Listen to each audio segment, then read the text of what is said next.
On the morning of May 29, 1453, a 21-year-old sultan stood before the shattered remains of walls that had not fallen to any army in over 1,000 years. Behind him waited 80,000 soldiers. Behind those walls, 7,000 defenders, exhausted, starving, abandoned by every ally they had begged for help, prepared to fight their last dawn. And somewhere in the chaos of that final hour, the last Roman emperor stripped off his imperial insignia and walked into the fighting. His body was never found. This is not legend. It is documented by multiple independent sources, Christian and Ottoman alike. The question this film exists to answer is not whether Constantinople fell. Everyone knows it fell.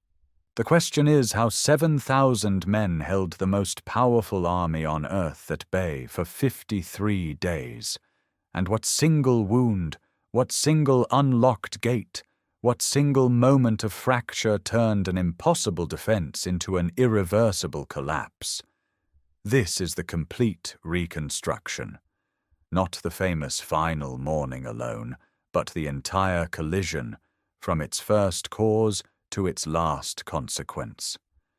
We begin decades before the siege in a dying empire reduced from a Mediterranean superpower to a single walled city, and across the strait in the court of a young sultan who could not sleep because Constantinople haunted his mind.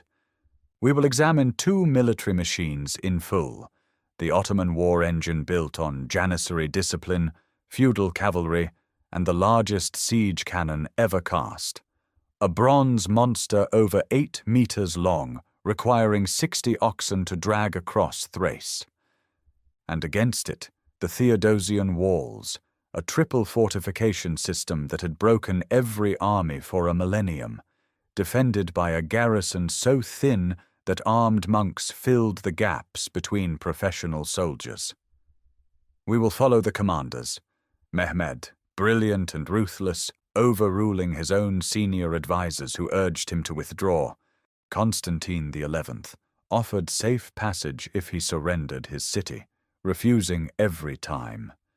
Giovanni Giustiniani Longo, the Genoese captain who sailed voluntarily into a doomed city with 700 men and took command of the most dangerous sector of wall. We will trace the siege day by day, the bombardment that crumbled ancient stone by morning, only to find it rebuilt by torchlight each night. The 70 Ottoman ships dragged overland on greased logs and launched into the Golden Horn, bypassing the great iron chain in a maneuver so audacious it still astonishes military historians. The Underground War, where a Scottish engineer named Johannes Grant listened for Ottoman tunnels with drums of water and collapsed them with fire, and the final triple-wave assault, designed to break the defenders not by skill, but by exhaustion, wave after wave, until the last reserves had nothing left. What makes this siege unlike any other is the weight of what ended when those walls finally broke. 1,123 years of continuous Roman imperial authority, a line stretching unbroken from Augustus, ended not with a treaty or a succession, but with a cannon blast and an unlocked postern gate. The fall sent Greek scholars westward carrying manuscripts that helped ignite the Renaissance. It rendered every medieval fortress in Europe obsolete overnight. It created the city we now call Istanbul, and it produced one of the richest documentary records of any pre-modern battle, from the diary of the Venetian surgeon Niccolo Barbaro, who was on the walls, to the Ottoman court historian Kritouvelos, who wrote for Mehmed himself. We will separate what these sources confirm from what legend has added, and the documented truth is more extraordinary than any myth.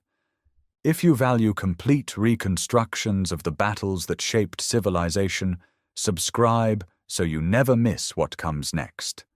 Each time, we take one legendary clash and rebuild it from the first council of war to the last consequence, honoring the strategy, the commanders, and the decisions that changed everything. Let us begin where this story truly begins, not at the walls, but 1,000 years before them, in the mind of an emperor who looked at a small Greek city on a strait and saw the capital of the world. In the year 330, a Roman emperor stands on a promontory above the Bosphorus and declares that here, where Europe meets Asia, where the Black Sea pours into the Mediterranean, a new capital will rise. Constantine the Great names it for himself. Within a generation, Constantinople becomes the administrative heart of the Eastern Roman world, a city engineered for permanence, wrapped around one of the finest natural harbors on earth, the Golden Horn, and guarded on two sides by open water.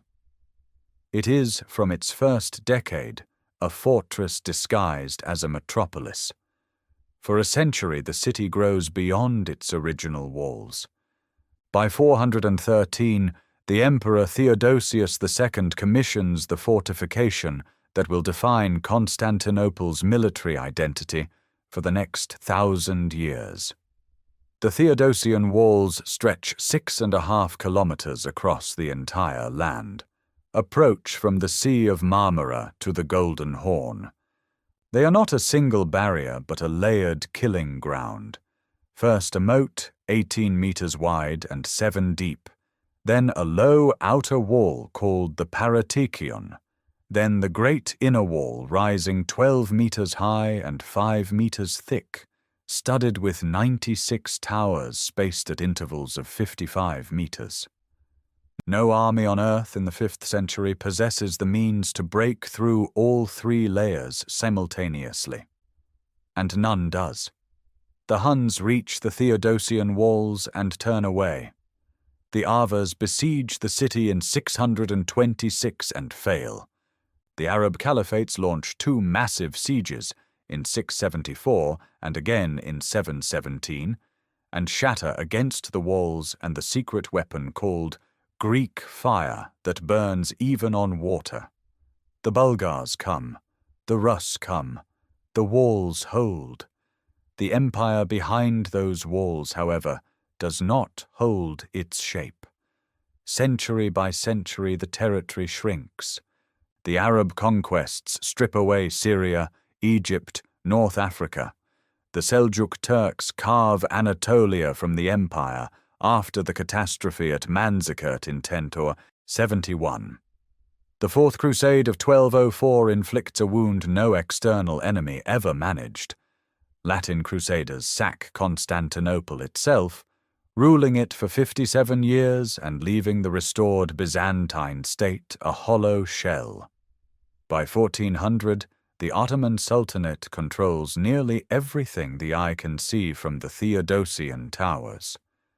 Bayezid I besieges the city from 1394 to 1402. Only the Mongol invasion of Timur, which destroys the Ottoman army at Ankara, saves Constantinople. Sultan Murad II tries again in 1422 and fails, repulsed by the walls and a determined garrison. But these are reprieves, not victories. The empire now consists of Constantinople itself, a few Aegean islands, and the Morea in southern Greece. Inside the walls, a city built to house 500,000 souls holds perhaps 50,000. Entire quarters stand empty. Fields and orchards grow where neighborhoods once thrived. The great cisterns still function. Hagia Sophia's dome still catches the morning light. The markets along the Mesi still operate, but the treasury is nearly bare, the fleet is a handful of vessels, and the professional military has dwindled to a few thousand men. In 1449, Constantine XI Palaiologos is crowned, not in Constantinople, but in Mistra, in the Morea, because the city cannot even stage a proper imperial coronation. He inherits the oldest continuous political institution in the Western world, 11 centuries of unbroken Roman imperial authority. He inherits the greatest defensive walls ever built. And he inherits an empire that exists, in practical terms, only so long as those walls stand and no force arrives powerful enough to break them. Across the Bosphorus, a young prince is about to become sultan, a prince who has thought of nothing but those walls since boyhood. The collision is already in motion.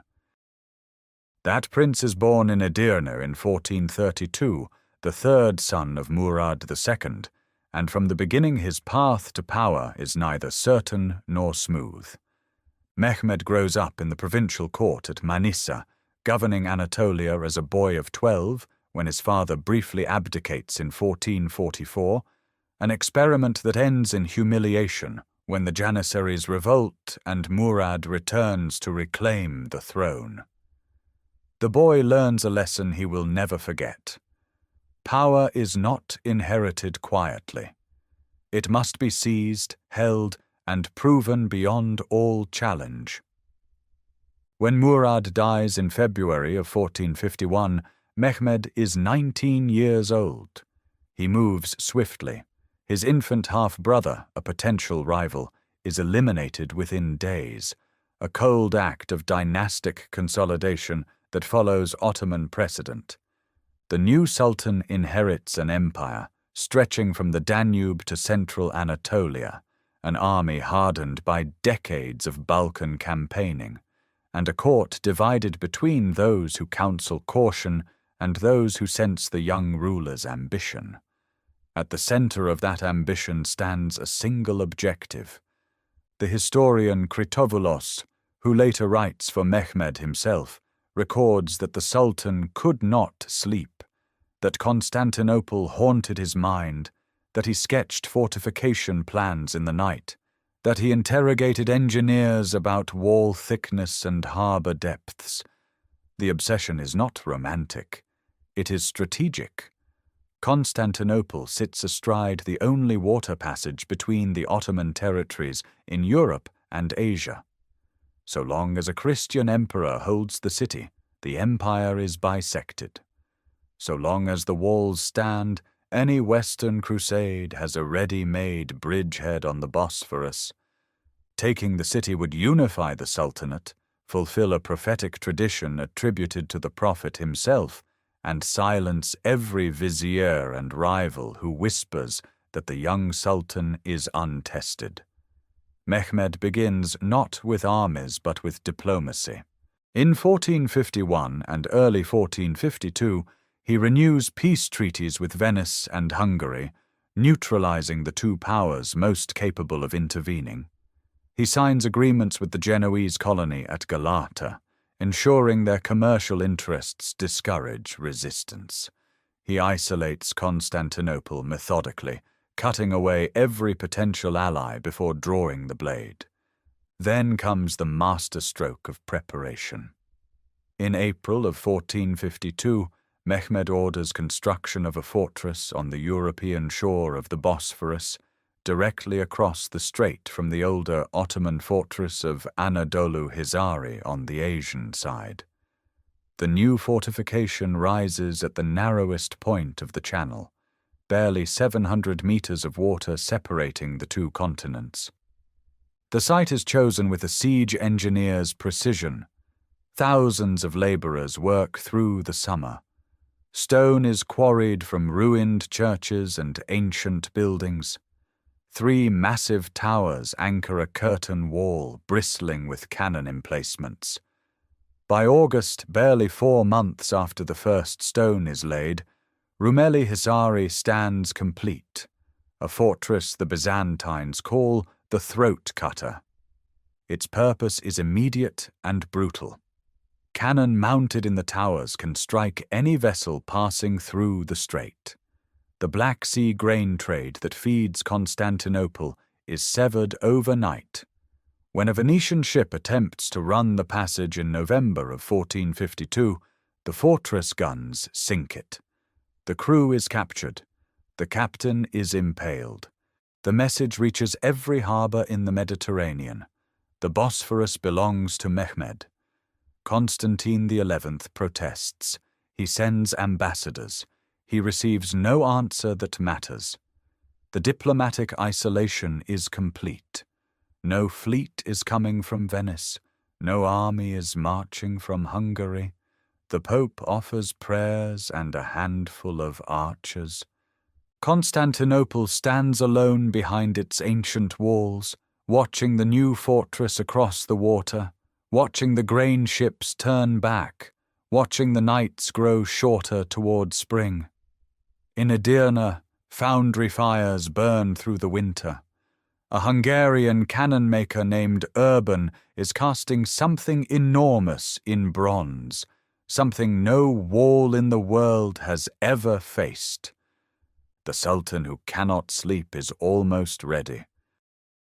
The walls are not a wall, they are a killing ground engineered in stone, a system designed to break armies across 3 separate barriers before a single attacker can reach the city behind them.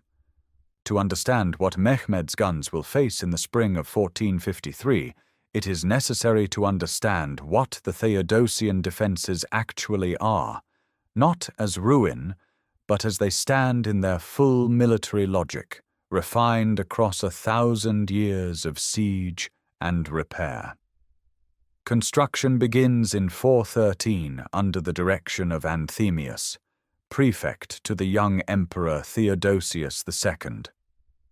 The original single wall is barely complete when an earthquake damages it in 447 hours, and the rebuilding, finished in just 60 days under threat of Attila's Huns, produces something far more formidable, the triple-layered system that will define siege warfare for a millennium. An attacker approaching from the west first encounters the moat, 18 meters wide, lined with a retaining wall on the inner side, capable of being flooded to a depth of several meters.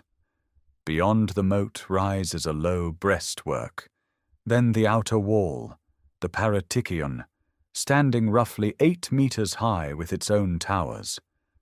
Behind that, separated by a terrace called the Peribolos, rises the great inner wall, 12 meters high, 5 meters thick at the base, studded with 96 towers spaced at intervals of roughly 55 meters, each tower rising above the wall to provide enfilading fire along the curtain.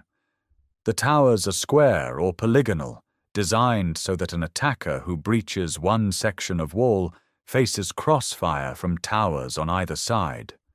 6.5 kilometers of this layered fortification stretch from the Sea of Marmara to the Golden Horn, sealing the only land approach to the peninsula.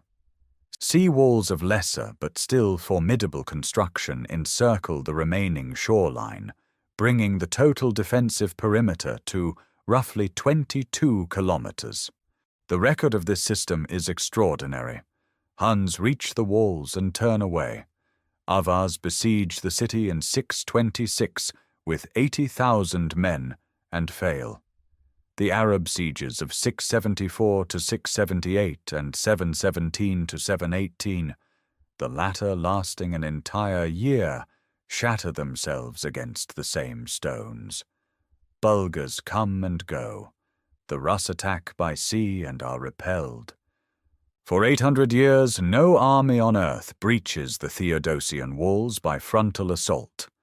The Fourth Crusade of 1204 takes the city, but not through the land walls. The Venetian fleet attacks the weaker sea walls along the Golden Horn, and internal treachery opens gates. The lesson is precise. The land walls hold even when everything else fails. But the system has one documented weakness, and every commander who studies the fortifications knows where it lies. Near the center of the land wall, The ground dips into the valley of the Lycus River, a small stream that passes beneath the walls through a culvert. This section, called the Mesoteikion, sits at lower elevation than the rest of the line. The walls here are not shorter by design, but the terrain grants an attacker higher ground on the approach, the only place along the entire 6.5 kilometers where the natural slope does not favor the defender. The Lycus Valley is where the geometry of the defense is weakest, where an army with enough weight can press downhill against stone rather than uphill. Every siege commander in history has seen it. Every Byzantine emperor has reinforced it.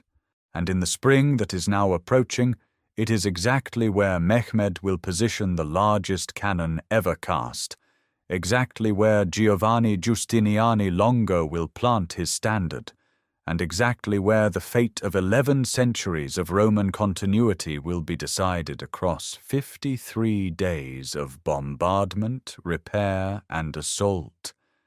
The walls have never fallen to force. The question that now presses against them is whether walls built to absorb the impact of battering rams and catapult stones can absorb something the builders of 413 never imagined: the concentrated explosive force of gunpowder delivered 7 times a day at the one point where the earth itself offers no advantage to the defenders. The man who will answer that question arrives in Constantinople sometime in 1451 or early 1452. His name is Urban, and the sources disagree on whether he is Hungarian or German, but they agree on his trade. He is a founder of cannon, one of the most skilled in Europe, and he has come to offer his services to Emperor Constantine XI. He can cast guns larger than anything the world has seen. The price he names is beyond what the imperial treasury can pay. Constantinople in these years cannot reliably pay its own garrison. Urban receives polite words and empty hands, and he departs. He crosses to the court of Mehmed II at Edirne. The Sultan does not hesitate. According to the chronicler Ducas, Mehmed offers Urban 4 times the salary he had requested from Constantine, and asks a single question: can he cast a cannon capable of bringing down the walls of Constantinople? Urban replies that he can cast a gun that will shatter the walls of Babylon itself. Mehmed gives him everything: funds, materials, a foundry, and an army of laborers. The work begins at Adrianople in the autumn of 1452. The great bombard takes shape in bronze, cast in 2 pieces that are fitted together, a barrel over 8 meters long with a bore of approximately 75 centimeters. It is designed to hurl stone balls weighing more than 500 kilograms. Nothing of this scale has ever been attempted.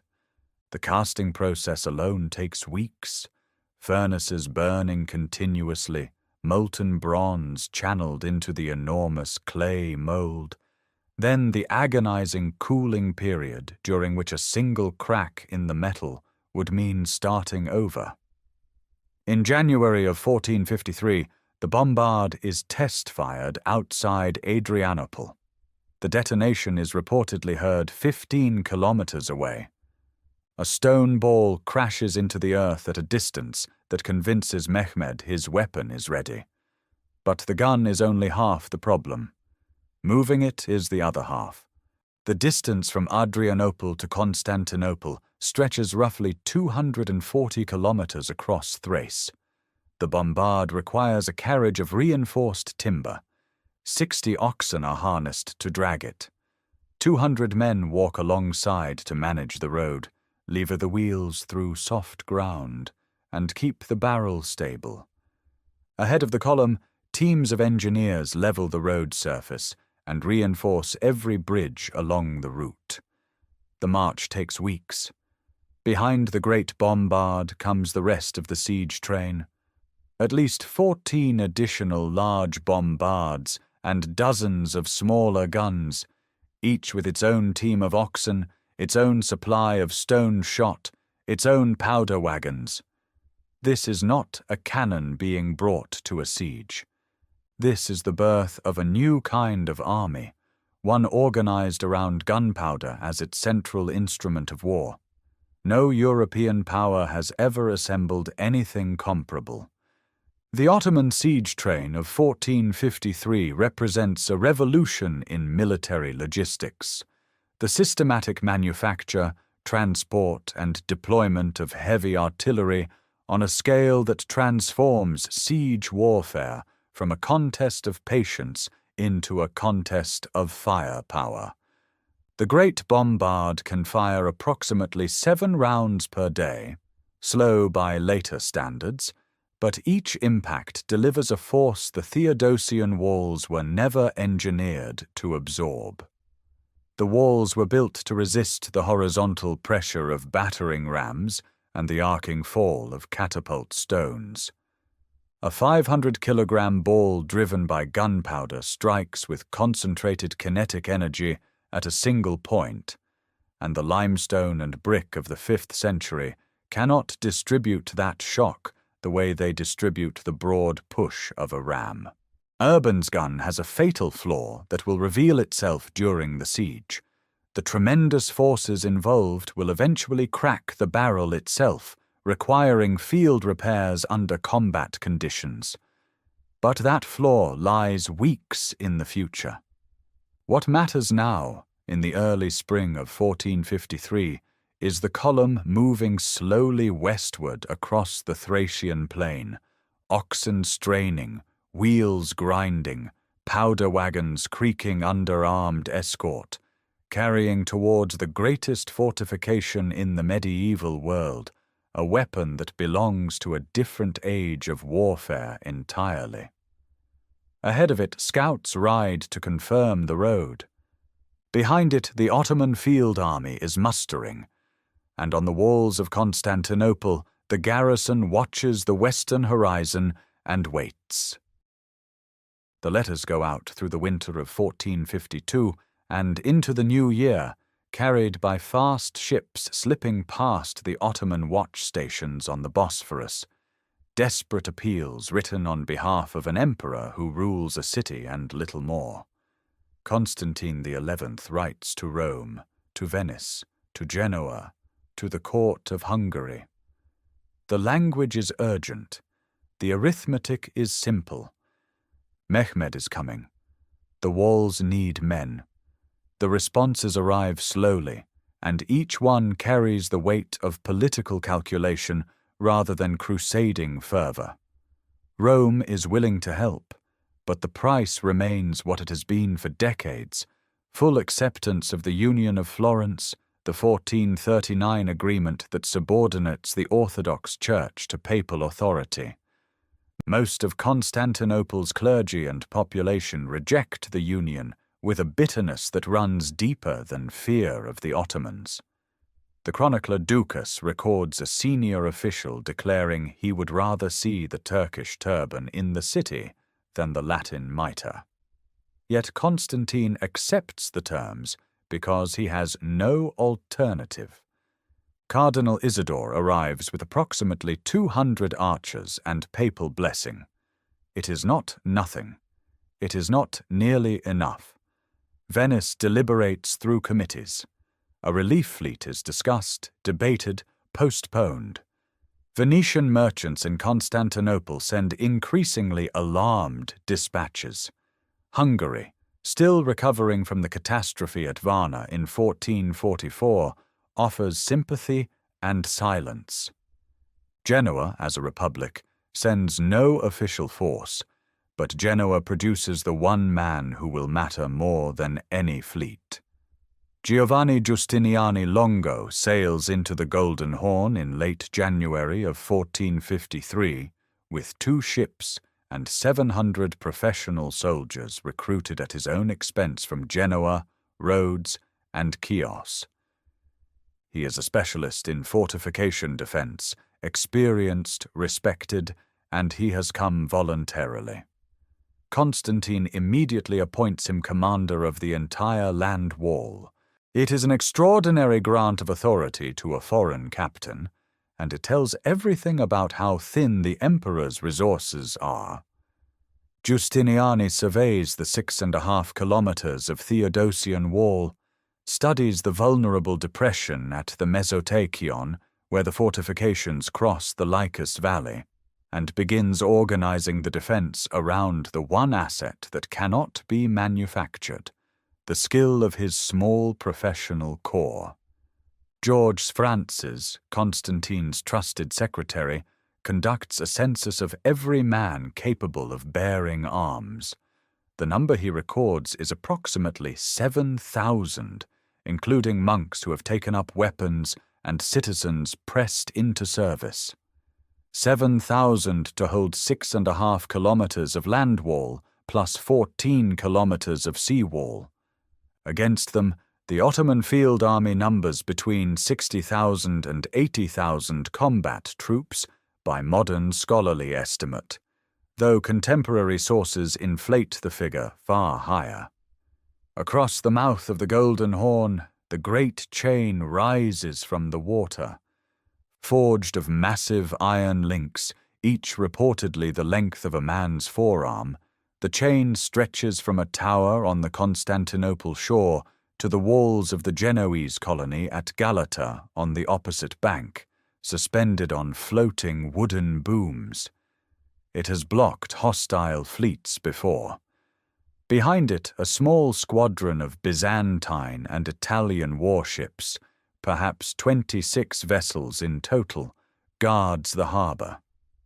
The chain is the city's second wall, the barrier that keeps the northern flank secure and allows the garrison to concentrate its pitiful numbers on the land approach. In the Blasonnae Palace, Constantine holds his war council. The assignments are made. Giustiniani and the emperor himself will hold the Mesotachion, the sector where the blow will fall hardest. The Venetian Bailo Girolamo Minotto takes the Blasonnae quarter. Cardinal Isidore holds the Caligaria gate. Catalan, Venetian, and Greek commanders divide the remaining towers and stretches of wall. Every man has a post. There are no reserves worth the name. The religious procession that follows, icons carried through streets half empty, prayers chanted in churches whose congregations have shrunk to shadows, is both an act of faith and an admission. The city that once commanded half the Mediterranean now stakes its survival on ancient stone, a chain of iron, and 7,000 souls standing where 500,000 once lived. To the west, the dust of the Ottoman column darkens the Thracian horizon. The dust column resolves into an army on the 2nd of April, 1453. From the towers of the Theodosian Walls, the defenders watch the Ottoman host spread across the plain of Thrace like a dark tide finding its level. The scale defies easy comprehension. Tens of thousands of tents rise in ordered rows, their canvas catching the spring light. Cook fires multiply until the horizon smokes from end to end. Baggage trains stretch back along the road to Adrianople beyond the range of sight. The sources disagree on numbers. Barbaro estimates 200,000. Modern scholarship settles closer to 80,000 combatants. But the visual truth is absolute. The plain that was empty farmland at dawn becomes, by nightfall, a city of war larger than Constantinople itself. Mehmed positions his forces with deliberate precision. The Sultan's own pavilion, red and gold, rises directly opposite the Mesotachion, the low ground where the walls cross the Lycus Valley, the one sector every military mind in the eastern Mediterranean knows is the weakest. This is not coincidence, it is declaration.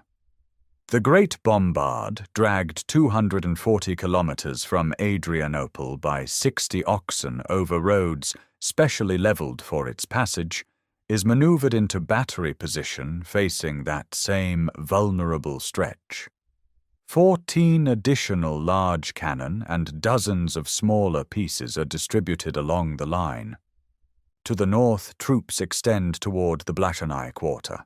To the south, they reach the Sea of Marmara shore.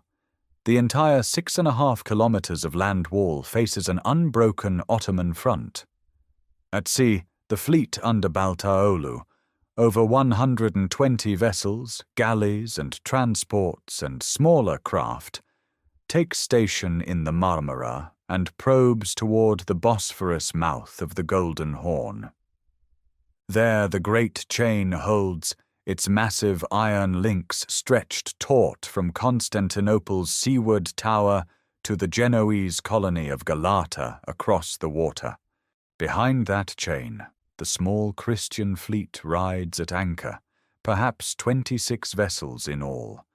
The chain is the city's second wall, and for now it holds the Ottoman navy at a distance that matters. On the 3rd of April, Mehmed sends the formal demand: "Surrender the city. The inhabitants may leave with their possessions. Resistance means the consequences that custom grants a conquering army." Constantine XI's reply, recorded by multiple chroniclers, though the exact words vary, offers tribute, offers territory, offers everything the dying empire can still give, everything except the city itself. The city he will not yield. The diplomatic ritual is ancient, and both men understand its meaning.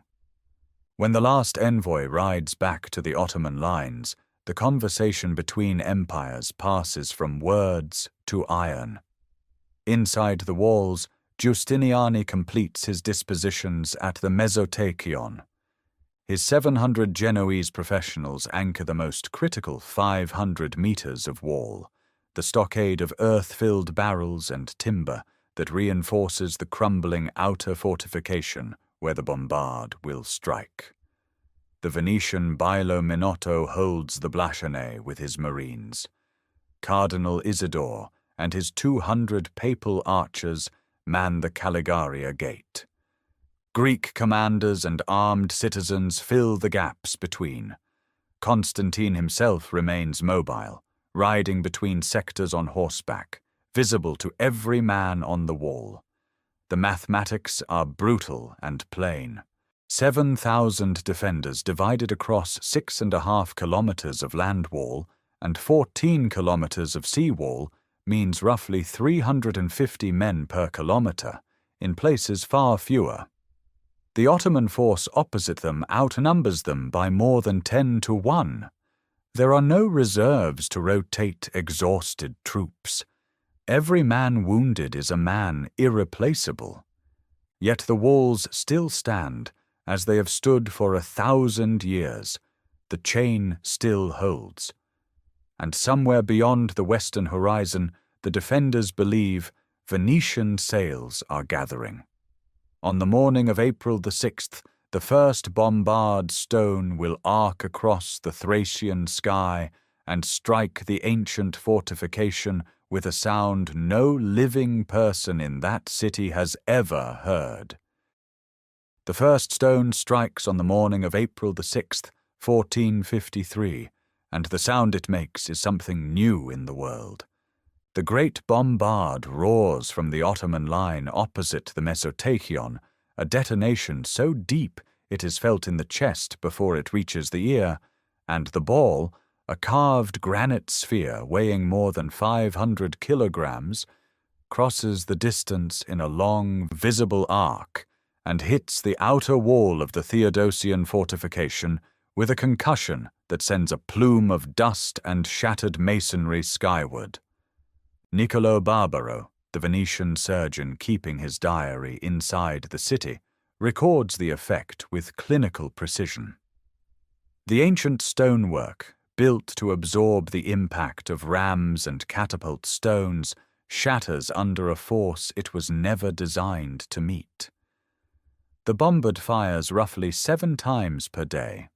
Each shot requires hours of cooling, reloading, and realignment. But it does not fire alone. Alongside it, at least 14 other large cannon and dozens of smaller guns maintain a rolling bombardment across the land wall, concentrating on the Mesotachion, where the fortification dips into the Lycus Valley. Within 4 days, sections of the outer wall begin to collapse. By the end of the first week, portions of the great inner wall itself show cracks radiating from impact points. Stone that held against every army for 1,000 years is being ground apart by bronze and powder. Yet every morning the Ottoman gunners find their work undone. Giustiniani has organized the garrison into a system of nightly repair that becomes the heartbeat of the defense. The moment darkness falls and the bombardment slows, work crews surge into the breaches. They haul barrels filled with earth, drag timber beams from demolished houses, pack rubble and soil into the gaps, and erect wooden stockades faced with hides to absorb the next day's fire. Barbaro describes the labor. Men, women, monks, working by torchlight through the short spring nights, racing the dawn. What the guns destroy in 12 hours of daylight, the garrison rebuilds in 8 hours of darkness.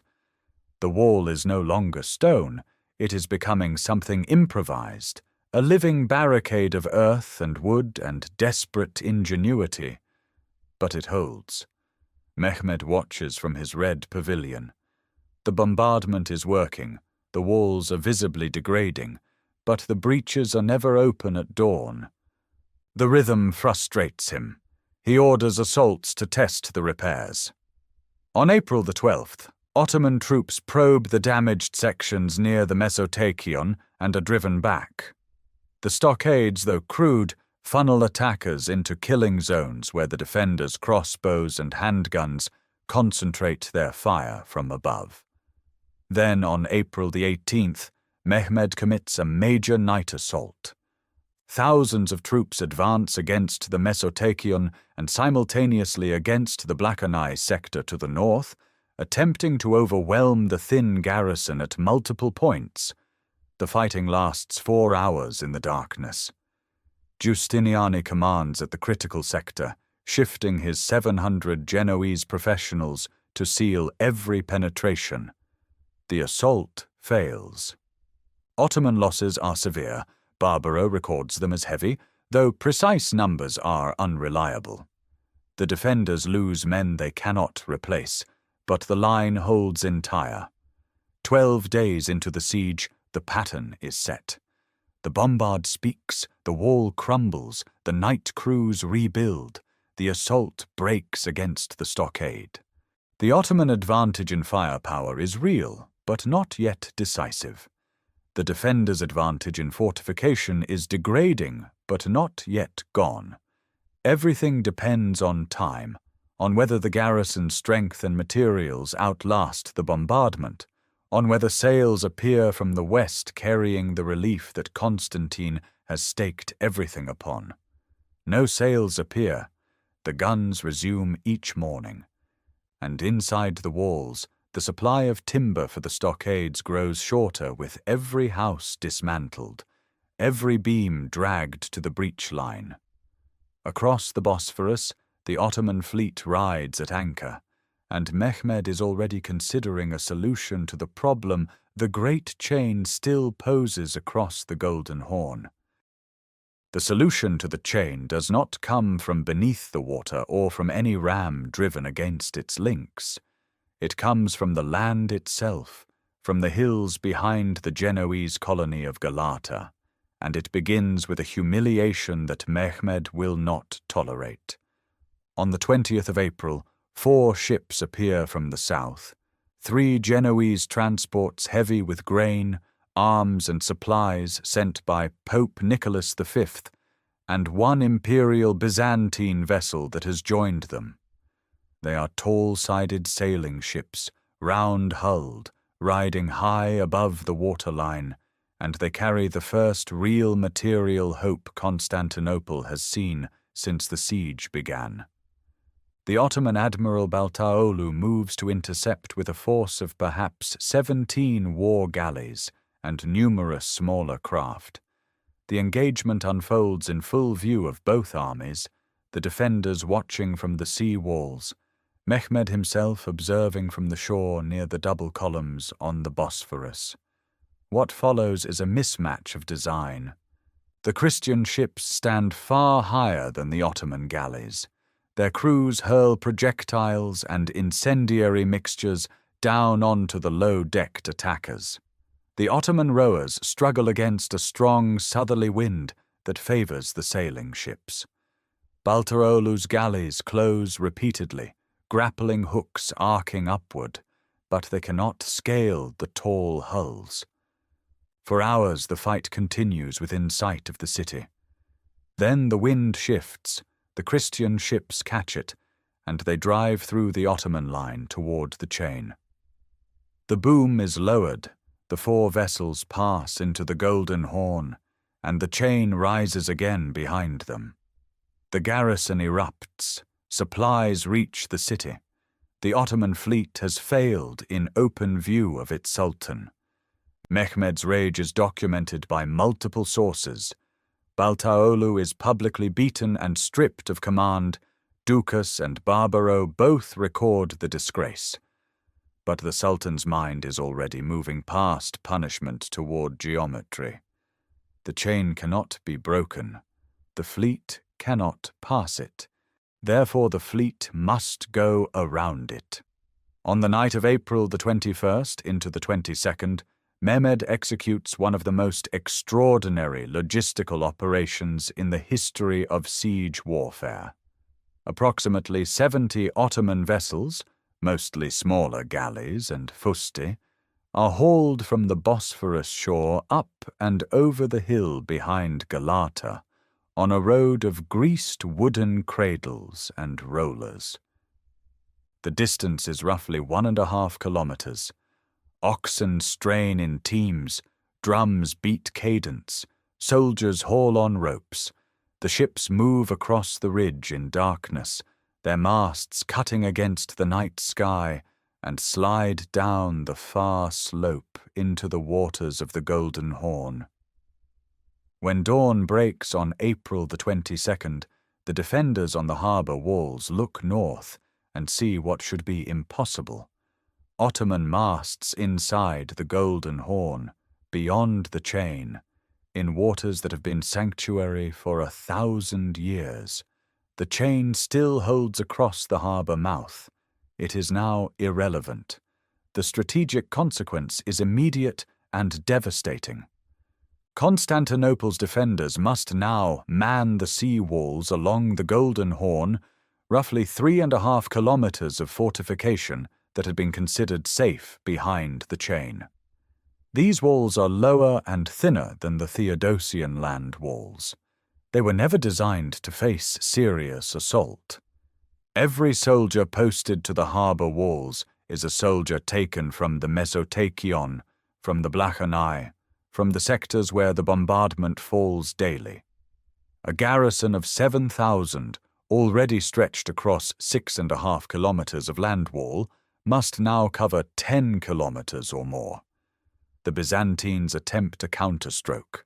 A plan to attack the Ottoman ships inside the Horn with fire ships is organized, but word leaks, possibly through Genoese in Galata, whose commercial interests straddle both sides, and the attack on April the 28th fails under prepared Ottoman cannon fire. 2 ships are sunk, crews are lost. The chain remains in place, a monument to a defense that no longer functions as designed. The Golden Horn, Constantinople's great natural moat on its northern flank, has become another front. Mehmed has not broken the chain. He has made it meaningless. And inside the walls, the arithmetic of survival has shifted decisely against the defenders, who now stand thinner on every battlement, watching 2 horizons instead of 1. The war moves underground in the first days of May, into a darkness where the Theodosian Walls count for nothing. Ottoman miners, many of them Serbians drawn from the silver mining regions of Novo Brdo, men who have spent their lives reading the language of rock and earth, begin driving shafts beneath the fortifications. The logic is ancient and devastating. Tunnel beneath a wall section, shore the passage with timber, pack it with combustible material, set it alight, and when the supports burn through, the earth above collapses, and the wall comes down into its own foundations. No cannon required, no frontal assault. The wall simply ceases to exist. The first tunnels aim at the Mesotachion, where the bombard has already weakened the outer defences. Others probe toward the Blachani Quarter and the Calagaria Gate.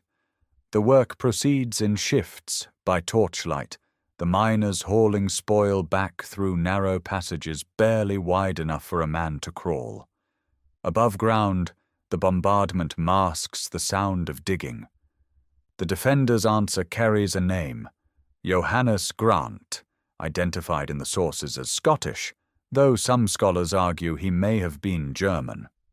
What is documented is his method. Grant organizes counter-mining teams and deploys a detection system of elegant simplicity. Shallow drums filled with water are placed at intervals along the ground behind the inner wall. When Ottoman miners dig close enough, the vibrations of their picks send ripples across the water's surface. The direction and intensity of the disturbance reveal the tunnel's bearing and approximate depth. Once a shaft is located, Grant's teams dig intercept tunnels on converging angles, break into the Ottoman passage, and destroy it, sometimes by flooding, sometimes by setting fires that fill the enemy shaft with choking smoke, sometimes by collapsing the roof. Dukas and other chroniclers record multiple successful interceptions through May. Each neutralized tunnel represents days of Ottoman labor rendered useless, and the mining campaign never achieves a decisive breach. But above ground, the arithmetic continues its merciless work. The great bombard itself cracks from the stress of repeated firing, the bronze expanding and contracting with each discharge until the barrel splits. Urban's crews pack the fracture and attempt repairs, and the gun returns to action, though at reduced reliability. The other bombards in the siege train continue their rhythm. Sections of the outer wall near the Mesotachion now exist only as improvised stockades of earth and timber, rebuilt each night and battered down each morning. Inside the city, food supplies dwindle. The granaries that might have sustained the population for months were calculated for a garrison expecting relief. No Venetian fleet appears, no Hungarian army marches. The harbour holds fewer than 30 warships. Rationing tightens. Armed monks and citizens who man the less threatened wall sectors grow gaunt at their posts. Then, on the night of May the 22nd, the moon rises into eclipse. The shadow creeps across its face until only a thin crescent remains, and the city remembers an ancient prophecy, recorded in various forms across Byzantine apocalyptic literature, that Constantinople would endure as long as the moon shone full in the sky. The eclipse is not total, but it does not need to be. The psychological effect is immediate and devastating. Processions fill the streets, icons are carried along the walls. The population, already exhausted by 7 weeks of siege, reads the darkened sky as divine judgment. Mehmed's camp sees the same eclipse and draws the opposite conclusion.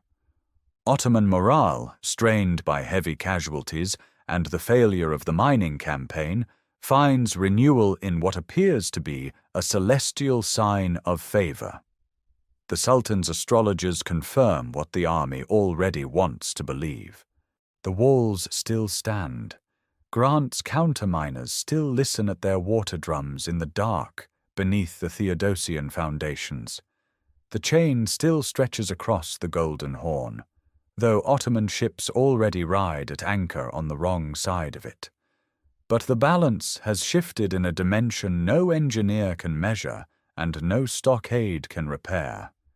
The defenders' faith, in their walls, in their God, in the help that must surely come, has begun to fracture. And in his pavilion opposite the shattered Mesoteikion, Mehmed summons his war council to settle the question that will determine everything, whether to press one final, total assault or to accept terms and withdraw. The war council convenes on the 25th of May, and the argument that unfolds inside Mehmed's pavilion is the most consequential debate of the entire siege. Chandala Halil Pasha, the Grand Vizier who served Mehmed's father before him, speaks for withdrawal. His reasoning is strategic, not cowardly. 7 weeks of bombardment have consumed enormous quantities of powder and stone. Thousands of irregulars and regulars have fallen against the stockades without achieving a permanent breach. The great bombard itself has cracked and been repaired, its reliability uncertain. Rumors persist of a Venetian fleet assembling, of Hungarian forces stirring along the Danube. Every day the siege continues is a day closer to the moment when a relief force might transform a difficult siege into a catastrophic defeat in the open field. Halil Pasha has seen Ottoman ambitions checked before. He counsels patience, a negotiated tribute, a return in strength another year. Mehmed listens. He is 21 years old, and he overrules the most experienced statesman in his empire. The young Sultan's calculation is precise. No relief fleet has appeared in 50 days. The garrison is exhausted. The walls at the Mesoteikion are held together with earth and timber. One overwhelming assault, delivered with every soldier in the army committed in sequence, will break through before dawn. He orders the assault for the 29th of May and commands 3 days of rest, prayer, and preparation. The army is to fast, then feast. Fires are to be lit across the entire camp on the night of the 28th. The message is unmistakable to his own troops and to the watchers on the walls. Inside Constantinople, Constantine XI reads the signs with the clarity of a man who has exhausted every alternative. No fleet rides over the horizon. The brigantine he sent weeks ago to search the Aegean for Venetian sails has returned with nothing. The garrison has shrunk through casualties, exhaustion, and the relentless mathematics of defending 6.5 kilometers of wall with fewer than 7,000 men. On the 28th, he gathers his commanders in what Francis and later sources describe as a final address. The words attributed to him that they must fight for faith, for family, for the city that has stood for 11 centuries, may be a literary reconstruction shaped by chroniclers writing after the fall. But the substance is consistent across multiple accounts. The emperor tells his men that the hour has come and that no further help will arrive. That evening, something unprecedented occurs. A religious procession moves through the streets of Constantinople, carrying icons and relics. Greeks who rejected the union of Florence and Latins who enforced it walk together. They enter Hagia Sophia and pray side by side beneath the Great Dome, Orthodox and Catholic, for the first and last time in the building's history. The theological dispute that has divided Christendom for 4 centuries dissolves for a single night in the shared certainty of what morning will bring. Giustiniani walks the stockade at the Mesotachion one final time. The timber and earth barricade that his men have rebuilt every night for 7 weeks stands in the gap where the outer wall once rose. His 700 Genoese professionals, now fewer after weeks of fighting, check their crossbows and armor. Along the walls, armed monks, Venetian sailors, Greek citizens with whatever weapons they could find, take their positions in the darkness. Across the plain, the Ottoman camp blazes. 10,000 fires burn from the Sea of Marmara to the Golden Horn, a crescent of flame that illuminates the tents and banners of an army that outnumbers the defenders 10 to 1. The sound of prayers and drums carries across the distance. Mehmed has organized his assault in 3 waves, each designed to serve a specific tactical purpose, each committed in sequence so that the defenders cannot rest between them. The first wave will exhaust, the second will crack, the third will break through. The chain still holds across the Golden Horn. The walls still stand. Giustiniani still commands the most dangerous sector. Constantine still wears the purple. But every soul on both sides of those ancient stones understands that the question which has hung over this siege for 53 days will be answered before the sun rises. In the Ottoman camp, the fires burn higher. On the walls, the silence deepens. Somewhere in the darkness between them, the last night of the Roman Empire passes hour by hour toward dawn. At approximately 1:30 in the morning on the 29th of May, 1453, the signal comes. Drums erupt across the Ottoman line. Thousands of them, a rolling thunder that reaches the walls before the first man does. Torches flare along a front stretching nearly 2 kilometers. The darkness itself seems to move. Mehmed commits the Bashi bazooks first. These are the irregulars, Slavs, Hungarians, adventurers, men drawn from every corner of the empire by the promise of plunder rather than by discipline or training. They carry what weapons they have: short bows, axes, clubs, scaling ladders cobbled together from rough timber. They number perhaps several thousand, and they surge toward the Mesotachion stockade in a mass without formation, without cohesion, driven forward by their own momentum and by a line of military police behind them whose orders are to prevent retreat.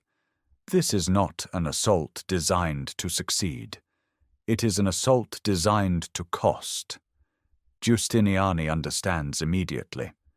From behind the earthwork stockade that has replaced the shattered outer wall at the Lycus Valley, he directs the defense with the precision of a man who has spent 53 days learning every angle of this ground.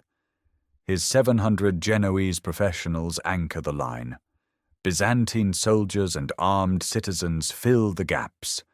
Crossbow bolts and arrows pour into the advancing mass at ranges where missing is nearly impossible.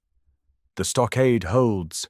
The Bashi bazooks break against it in wave after wave, each surge reaching the base of the improvised barrier, clawing at timber and packed earth, then falling back under concentrated fire. For 2 hours this continues. The irregulars accomplish exactly what Mehmed intends. Every bolt fired is a bolt expended. Every arm that swings a blade grows heavier. The defenders cannot rotate. There are no reserves worth the name. The men who hold the Mesotachion at 1:30 in the morning are the same men who must hold it at dawn. At approximately 3:30, Mehmed withdraws the surviving Bashi bazooks and commits the second wave. These are Anatolian regulars under Ishak Pasha, provincial troops, properly armored, carrying shields and fighting in recognizable units. They advance with discipline, maintaining formation under fire, and they strike the same battered section of stockade that has already absorbed 2 hours of pressure. The impact is qualitatively different. Where the Bashi bazooks clawed, the Anatolians push with organized weight. A section of the stockade gives way, timber and earth collapsing inward, and Anatolian soldiers pour through the gap into the space between the ruined outer wall and the inner wall. For a desperate interval, Ottoman troops hold ground inside the defensive perimeter itself. Giustiniani counterattacks. The sources agree on this. The Genoese captain personally leads the effort to seal the breach. The Anatolians, caught in the confined killing ground between the walls, are driven back through the gap. The stockade is patched, the line reforms, the defense holds, but the arithmetic is merciless. It is now approaching 4 in the morning. The garrison has fought without pause for over 2.5 hours. Ammunition is depleted. Arms are leaden. The men at the stockade have repelled 2 full waves, thousands of attackers, and they have not been relieved because there is no one to relieve them. Across the dark field, visible by torchlight, the 3rd wave forms. These are not irregulars. These are not provincial troops. The ranks assembling in the pre-dawn darkness wear the white felt caps of the Janissary Corps, the Sultan's own infantry, the finest soldiers in the Ottoman world, fresh, rested, and moving forward in ordered silence broken only by the measured beat of the meter drums. Mehmed himself rides forward to the edge of the moat to observe. Giustiniani sees them coming. Constantine, moving between sectors on horseback, reaches the mesotachion and takes his place. The garrison tightens its grip on whatever weapons remain. The stockade, battered, patched, held together by earth and exhaustion, stands between the last 7,000 and the finest infantry corps in the known world. The drums grow louder. The Janissary line advances. The Janissaries strike the stockade at the mesotachion like a blade drawn across a fraying rope. They come in ordered ranks, rotating fresh companies forward with a discipline no other infantry in this age can match. Where the Bashi bazooks surged in disordered masses and the Anatolian regulars charged with brave fury, the Janissaries advance in measured cadence, their front ranks locking shields, while archers and handgunners fire over their heads into the exhausted defenders behind the earthwork. The meta drums never stop. The pressure never relents. Giustiniani's men have been fighting without pause for nearly 4 hours. The stockade, a makeshift barrier of earth-filled barrels, timber beams, and rubble, has held through 2 full waves, but it is a field fortification, not a wall. Every impact loosens it further. The Genoese professionals along the parapet fight with the grim efficiency of men who understand exactly how thin the margin has become. Constantine moves among them, visible, unhorsed now, a presence more than a commander, because at this point there are no reserves to commit and no orders left to give except hold. Then 2 fractures open almost simultaneously, and the defense shatters. To the north, near the Blashenay wall section, a small postern gate known as the Kerkerporta has been left open or inadequately resecured after a sortie. The sources disagree on the precise circumstance. Ducas suggests negligence. Leonard of Chios implies it was used for counterattacks and simply forgotten in the chaos. But the consequence is unanimous. A group of Ottoman soldiers discovers the passage. They pour through the narrow opening and climb to the inner wall. Ottoman banners appear on the towers above the Blashenay. Defenders nearby see the flags, and the effect is instantaneous. the terrible realization that the enemy is already inside. At nearly the same moment, at the Mesotachion stockade, Giustiniani is struck. Whether by crossbow bolt or by a lead ball from a handgun, the sources cannot agree. Barbaro says one thing, Ducas another, but the wound is severe enough that the Genoese captain cannot stand. Constantine, according to the account preserved in Sphrantzes, urges him to remain, understanding that his presence holds the entire Genoese contingent in place. But Giustiniani's men carry him from the wall, through the inner gate, toward the harbour and a waiting ship. The gate through which he passes is opened to bring him out. It is not properly closed behind him. The Genoese see their commander carried away. The line wavers.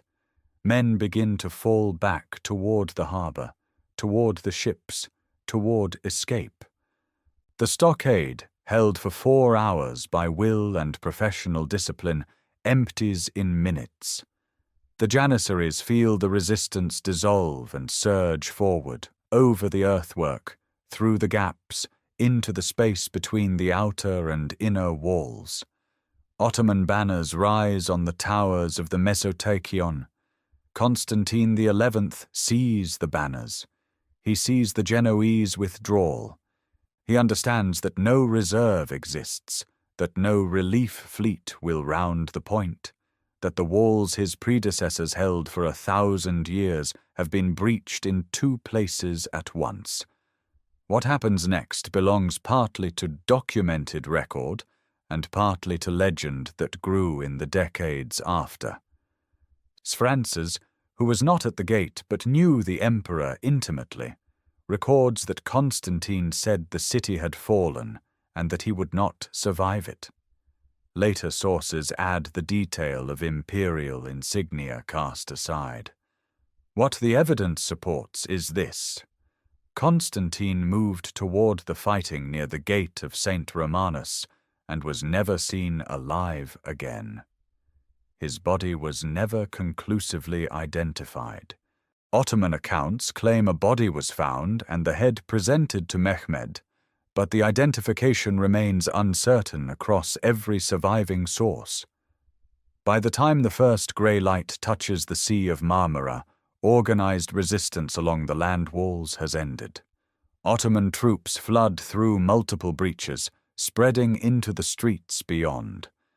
The Theodosian Walls, the greatest fortification of the medieval world, unbroken by frontal assault for 1,000 years, have fallen not to a single catastrophic blow, but to the accumulation of 53 days of bombardment, attrition, and the final convergence of exhaustion, an open gate, and a wounded captain carried from the one place he could not be spared. The drums echo now inside the city. The drums echo inside the city, and behind them come the soldiers, spreading through streets that have not seen an enemy army in over 1,000 years.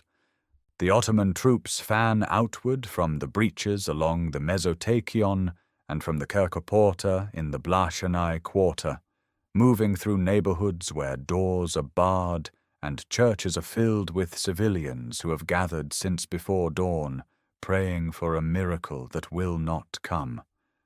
Mehmed has promised his army the customary 3 days of plunder, the established right of a conquering force when a city refuses surrender terms.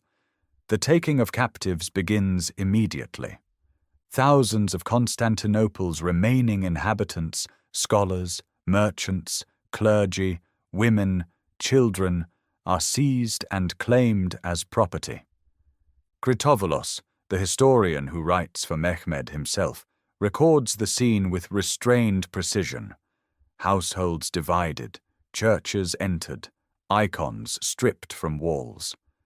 The population of the city, perhaps 40 to 50,000 souls at the siege's opening, now becomes the currency of conquest. Yet not everyone is taken. Several Venetian and Genoese ships in the Golden Horn cut their moorings, and make for the open sea in the confusion of the morning hours. Cardinal Isidore of Kiev, the papal legate who had arrived with 200 archers and the authority of Rome, escapes disguised in the clothes of a captive, his identity concealed until he reaches safety. The Venetian Bailo Girolamo Minotto is less fortunate. He is captured and later executed. The great chain across the Golden Horn, that ancient symbol of the city's defensive genius, is finally lowered, and the Ottoman Admiral Hamza Bey sails his fleet into the harbour unopposed. Giovanni Giustiniani Longo, the Genoese captain whose arrival in January had given the defence its spine, lies aboard a ship that carries him away from the city he held for 53 days. He will not recover. He dies of his wound on the island of Chios within days, his name recorded by nearly every surviving chronicle as the man whose presence held the wall and whose absence broke it. By midday, Mehmed himself rides through the shattered fortifications. Critobulus describes the Sultan entering the city on horseback, surveying the damage to the walls he has spent 7 weeks reducing. He rides directly to Hagia Sophia, the great church, the architectural wonder of Justinian, standing for 917 years. He enters, orders the building secured, and declares it a mosque. The conversion is immediate.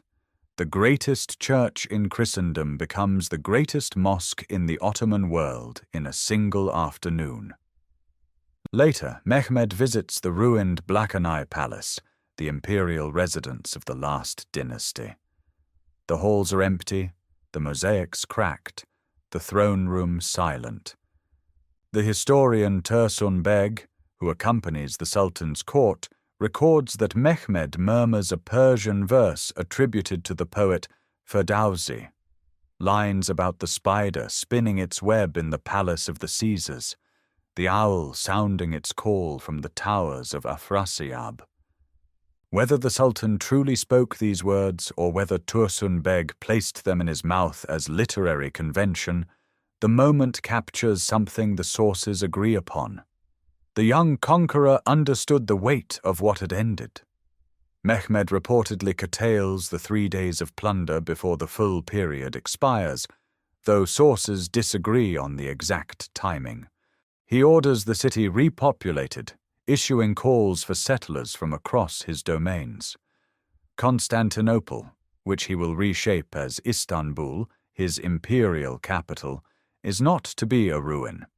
It is to be the seat of a new empire built on the foundations of the old. The city that Constantine the Great founded in 330, that Theodosius fortified, that Justinian crowned with Hagia Sophia, that had outlasted every army sent against its walls for 11 centuries, that city passes from one world into another in a single morning. The Roman Empire, in its last and longest form, ceases to exist. Across the Mediterranean, the news has not yet arrived. Ships are already carrying it westward. The ships carry the news at the speed of wind and current, and the wind is slow. A Venetian vessel fleeing the harbour on the morning of the 29th reaches Negroponte in early June. From there, galleys relay the report westward. Venice receives official confirmation on the 29th of June, stays exactly 1 month after the fall. The Senate sits in stunned session. The Republic's entire Eastern commercial architecture, its colonies, its trading privileges, its access to the Black Sea grain routes, must now be renegotiated with a sultan who holds both shores of the straits and the greatest port in the Eastern Mediterranean. Genoa absorbs the blow differently. Its colony at Galata, sitting across the Golden Horn from the conquered city, survives the immediate aftermath through careful neutrality. Mehmed permits its inhabitants to remain, though he demolishes its fortifications. But the Genoese know their position in the eastern seas has fundamentally shifted. The age when Italian merchant republics could dictate terms to weakened empires is ending. Pope Nicholas V issues the papal bull on the 30th of September, 1453, calling Christendom to crusade. The response is silence. France and England are exhausted from their own long war. The German princes quarrel among themselves. Hungary, the one power with both motive and proximity, is consumed by internal succession disputes after the death of János Hunyadi in 1456. No army marches east. The crusade exists only on parchment. Meanwhile, Mehmed rebuilds. He orders the repopulation of Istanbul with settlers drawn from across his domains. Turks, Greeks, Armenians, Jews expelled from other lands. The city that held perhaps 50,000 souls at the siege's end begins to grow again. Mosques rise alongside converted churches. The covered bazaar takes shape. Within a generation, Istanbul will surpass every city in Europe in population. The Greek intellectual migration westward accelerates, though it did not begin with the fall. Scholars such as Manuel Chrysoloras had carried Greek manuscripts to Italy decades earlier, and the Council of Florence in 1439 had brought Byzantine theologians into direct contact with Italian humanists. But after 1453, the flow becomes a flood. George of Trebizond, Bessarion, Demetrios Chalkokondyles, and dozens of lesser-known scholars settle in Rome, Venice, Florence, and Padua, bringing manuscripts of Plato, Aristotle, Ptolemy, and the Greek dramatists. Italian printers set these texts in type. The connection between the fall and the Renaissance is real, though later centuries romanticized it into a single dramatic cause when the roots were older and more tangled. The military consequences prove equally transformative. Every commander in Europe studies the siege and draws the same conclusion. Vertical stone walls, no matter how thick, cannot withstand concentrated gunpowder bombardment. Within decades, Italian military engineers begin designing the Tres Italienne, low, angled bastions of packed earth faced with brick, designed to deflect cannon fire rather than absorb it. The star-shaped fortress replaces the medieval castle. The Theodosian Walls, unconquered for 1,000 years, become a monument to an obsolete age of warfare in a single afternoon. Mehmed does not pause. In 1458, Ottoman forces enter the Morea, the last Byzantine territory in mainland Greece. By 1460, the despotate of the Morea is extinguished. In 1461, Mehmed's armies reach Trebizond on the Black Sea coast, where the Komnenoi dynasty has maintained a tiny successor state since 1204. The Emperor David of Trebizond surrenders. The last political fragment bearing any claim to Roman imperial continuity vanishes from the map.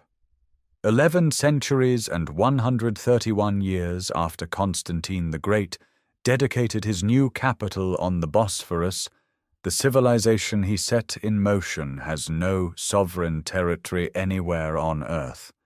What remains are manuscripts, liturgies, architectural forms, legal traditions, and memories carried in the minds of scholars now scattered across foreign cities, setting Greek type in Venetian printing houses, teaching Aristotle in Florentine academies, and preserving in exile what could no longer be defended behind walls. But the scholars are only one thread of the aftermath. The siege itself, within a generation of its ending, begins to acquire the weight of myth, and separating what the sources prove from what later centuries invented becomes the essential task of anyone who would understand what actually happened on that morning in 1453. The documentary record is remarkably rich for a medieval siege. Niccolo Barbaro, a Venetian ship's surgeon, kept a diary during the 53 days, terse, practical, dated, recording what he saw from the walls and harbour with the precision of a man who expected to file a report. His account of the final assault, the Kerkoporta, and the collapse of the Genoese sector carries the authority of presence. George Francis, a close associate of Constantine XI, wrote a brief chronicle that historians accept as largely authentic. But a longer, more dramatic version, once attributed to him, is now recognized as the work of a 16th-century forger scholars call Pseudos Francis, who embellished the account with speeches, prophecies, and literary flourishes that generations mistook for eyewitness testimony. Ducas and Chalcocondyles, Greek historians writing shortly after the fall, provide parallel narratives from outside the walls. Critouvulos of Imbros composed his history explicitly for Mehmed, offering the Ottoman perspective with a classicizing Greek style. Leonard of Chios, the Latin archbishop who survived the siege, wrote a detailed letter to the Pope within weeks. On the Ottoman side, Tursunbeg and Ashikpashazadeh preserve the conqueror's view. From these sources, certain facts stand on solid ground. The garrison numbered approximately 7,000. The bombardment lasted 47 days before the final assault. The overland portage of ships into the Golden Horn occurred. Giustiniani was wounded and withdrawn from the wall in the final hours. Ottoman soldiers entered through or near the Kerkoporta. Constantine XI fell, and his body was never conclusively recovered. But around these facts, legend crystallized. Constantine's famous last words, that the city would not fall while he lived, appear only in later sources and bear the hallmarks of literary construction.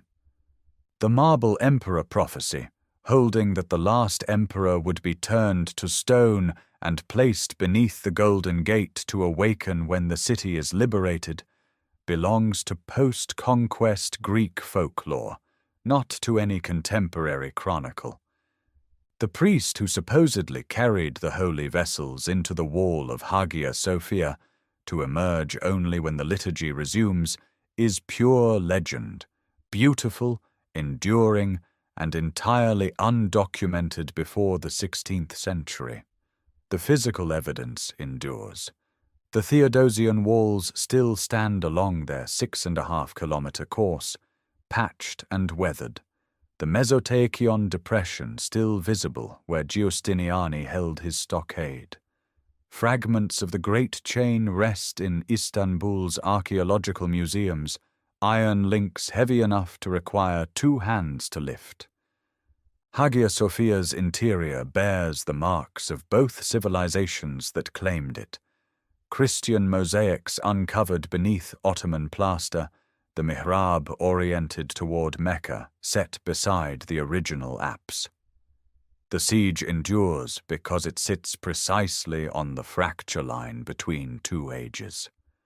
The walls that had held for 1,000 years fell to a technology barely a century old. The empire that had preserved Roman law, Greek learning, and Christian theology across 11 centuries ended in a single morning. What replaced it was not emptiness, but transformation. A city reborn under a new name, a new faith, a new empire that would endure nearly 5 centuries more. The roar of Urban's bombard echoes forward into every bastion and trace Italian fortress built in the generations that followed, into every military engineer who understood that vertical stone walls belonged to the past. The last morning of the Roman Empire was not the end of a world. It was the hinge on which the old world swung shut and the early modern world swung open, announced by cannon fire audible across the water. carried forward by refugees bearing manuscripts, and remembered in the silence of walls that still stand. Bearing the scars of the morning, everything changed. Thank you for following this journey through one of history's most extraordinary sieges. If this series brought the walls of Constantinople to life for you, consider subscribing so you will not miss the next story when it arrives.